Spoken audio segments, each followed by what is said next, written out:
A team of researchers has made history by placing tiny synthetic motors inside live human cells for the first time, and then propelling them with ultrasonic waves and steering them magnetically. The medicinal possibilities for this stretch the imagination. Penn State's Tom Maluk led the research and said, "We might be able to use nanomotors to treat cancer and other diseases by mechanically manipulating cells from the inside. Nanomotors could perform intracellular surgery and deliver drugs non-invasively to living tissues." One innovation in the fight against cancer is this wearable display that helps surgeons see cancer cells while they're operating. The cells glow blue when viewed through this near-infrared fluorescence goggle system. The glasses could reduce the need for additional operations by making it easier for surgeons to remove every last tumor cell the first time a patient goes under the knife. This is definitely a technology the US will be sharing with the rest of the world. That type of cross-continental information flow that's going to ramp up in the near future will depend heavily on transoceanic cables. This is a map of all those cables, which you can sort by country and even by a specific cable to get a lot more information. And this is what they actually look like. One ocean where it'll be a lot easier to lay cable is the Arctic, according to this animation of the last 25 years of ice depletion. Notice the amount of old ice that has melted away.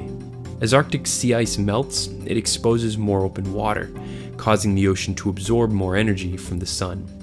A new study from the Scripps Institute of Oceanography found that the amount of sunlight reflected off the oceans back into space has dropped by 4% since 1979. And here's a tool to visualize the effects of this ice melt, showing the various warming trends all over the planet.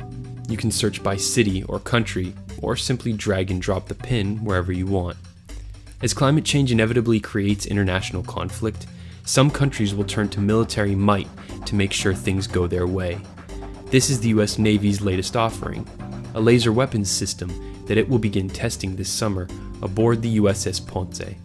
It runs on electricity, so it'll be a much cheaper alternative to traditional ballistics. But, unlike Star Wars, the laser beam is invisible to the human eye.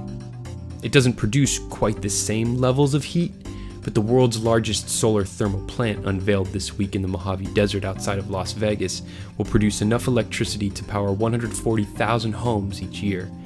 It uses 173,000 computer-controlled mirrors that follow the sun and reflect its light towards 3 solar-receiving water boiler towers. This news couldn't come soon enough for the United States, as it tries to keep pace with China, which installed a record 12 gigawatts of solar panels in 2013. Well, that'll do it for this episode of The Daily Conversation, a rundown of the science and technology stories that had us talking today. You can find all of them linked below. Make sure to like this video to help the conversation grow, and join our page on your social media network of choice. Thanks for watching. For TDC, I'm Bryce Plank.